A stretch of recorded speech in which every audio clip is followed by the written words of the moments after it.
حضرت بریدہ رضی اللہ تعالیٰ عنہ سے روایت ہے کہ رسول اللہ صلی اللہ علیہ وسلم نے ایک آدمی کو ان الفاظ کے ساتھ دعا کرتے ہوئے سنا: اے اللہ، میں تجھ سے سوال کرتا ہوں کہ تو اللہ ہے، تیرے سوا کوئی معبود برحق نہیں، یکتا بے نیاز ہے، جس کی اولاد ہے نہ والدین اور نہ کوئی اس کا ہمسر ہے۔ تو آپ صلی اللہ علیہ وسلم نے فرمایا: اس شخص نے اللہ سے اس کے اسم اعظم کے توسل سے دعا کی ہے۔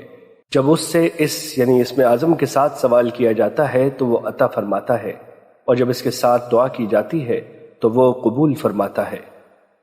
مشکات المصابیح حدیث نمبر 2289۔ حضرت انس رضی اللہ تعالیٰ عنہ بیان کرتے ہیں، میں نبی صلی اللہ علیہ وسلم کے ساتھ مسجد میں بیٹھا ہوا تھا اور ایک آدمی نماز پڑھ رہا تھا۔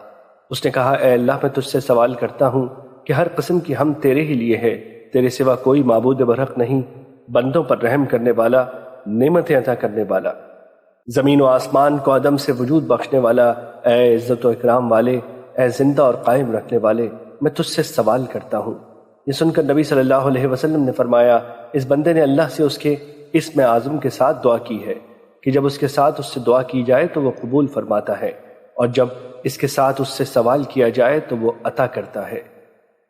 مشکات المصابیح حدیث نمبر 2290۔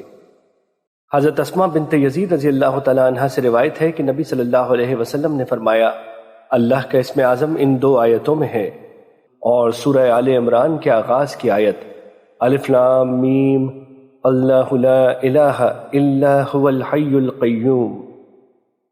مشکات المصابیح حدیث نمبر 2291۔